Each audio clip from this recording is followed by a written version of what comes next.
அனைவருக்கும் வணக்கம். ஞாயிறு காலை வணக்கம். அதாவது இப்போ டெய்லியுமே ஒரு வீடியோ எடிட் பண்ண வேண்டிய சுச்சுவேஷன் ஆகிடுது. காலையில் வந்தால் ஏதோ ஒரு வேலை ரெஸ்ட் எடுக்கிறப்போ ஒரு வீடியோ கண்டிப்பாக எடிட் பண்ண வேண்டிய காலகட்டத்துக்கு வந்துட்டோம். நம்ம என்ன அப்படின்னா, நம்ம சேனலில் நம்ம ஒரு நேற்று ஒரு வீடியோ போட்டிருந்தோம் இல்லையா, நாகப்பட்டினத்துலேருந்து ஒரு பேரலஸ் ஆகி எடுத்துகிட்டு வந்தோம் இல்லைங்களா. அந்த குழந்தை ஒருத்தவங்க அது பேர் சொல்ல விரும்பலை, இது ஏன் இப்படி கட்டி வச்சுருக்கிறா, அதாவது எப்பயுமே நம்மளை விட சின்னவங்களாக இருந்தாலும் சரி, நம்மளோட வயசில் பெரியவங்களாக இருந்தாலும் சரி, ஏன் அப்பா எனக்கு கற்றுக் கொடுத்தது மரியாதை கொடுத்து பேசணும் அப்படின்னு தான் கற்றுக் கொடுத்துருக்குறாரு. அதாவது நீங்கள் எனக்கு மரியாதை கொடுக்கணும், எனக்கு மரியாதை கொடுக்குறத நான் எதிர்பார்க்குறது இல்லை. என்னை விட நீங்கள் பெரியவங்களாக கூட இருக்கலாம், என்னை விட சின்னவங்களாக கூட இருக்கலாம், எனக்கு தெரியாது.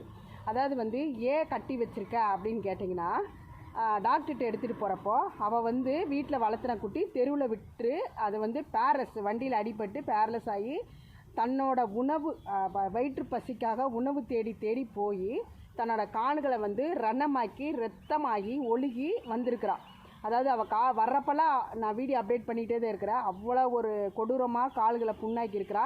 இப்போ வரைக்கும் டெய்லி நான் அவளை தொடச்சி மருந்து போட்டுட்ருக்கேன். இன்னும் அது காஞ்ச பாடில்லை. ஏன்னா கால்களை எடுக்க வேண்டிய சூழ்நிலை இருக்குது. பட் அவள் ஏற்கனவே பேரலஸ் அவள் காலில் எடுத்தால் அவள் ரொம்ப மோசமான ஸ்டேஜுக்கு போயிடுவாள். இருக்கிற வரைக்கும் அந்த குழந்தை நம்மக்கிட்ட ஷேப்பாக இருக்கட்டும் அப்படிங்கிறதுக்காக சாப்பாடு கொடுத்து நல்லா சாப்பிட்றா. அவள் ஸ்ட்ரீட்லேயே ரெக்கவர் ஆன குழந்தை. அதனால் அவளை வச்சுருக்கிறேன். ஏன் கட்டி வச்சுருக்கிறா, அது எங்கே ஓடிட போகுது அப்படின்னு கேட்குறீங்களே. அது எங்கேயும் ஓடாது, செட்டுக்குள்ளேயே தான் இருக்கும். ஆனால் மறுபடி கழட்டி விட்டு மறுபடி போக போக கால் மறுபடியும் புண்ணாகும். அந்த புண்ணை டெய்லி தொடச்சி மருந்து போடுற எனக்கு தான் அந்த கஷ்டம் தெரியும்.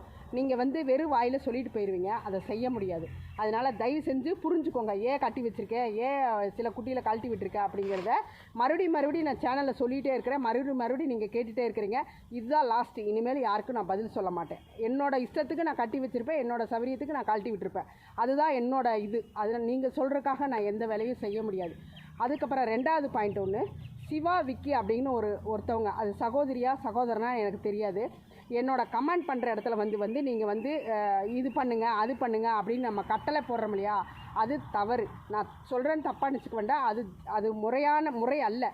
நீங்கள் செய்கிற சர்வீஸை நீங்கள் விழிப்புணர்வாக கொண்டு வரணும்னு நினச்சிங்கன்னா தயவு செஞ்சு நீங்களும் ஒரு சேனல் ஓப்பன் பண்ணி டெய்லி ஒரு விழிப்புணர்வு வீடியோ போட்டிங்கன்னா கண்டிப்பாக மக்கள், உங்களுக்கு பிடிச்சிருக்கிற மக்கள் கண்டிப்பாக அதை ஏற்றுட்டு அதை செய்வாங்க.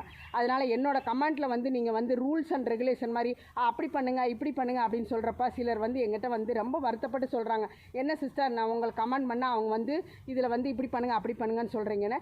தயவு செஞ்சு நீங்கள் ஒரு சேனல் ஓப்பன் பண்ணி உங்களோட ரூல்ஸை சொல்லுங்கள், கண்டிப்பாக ஃபாலோ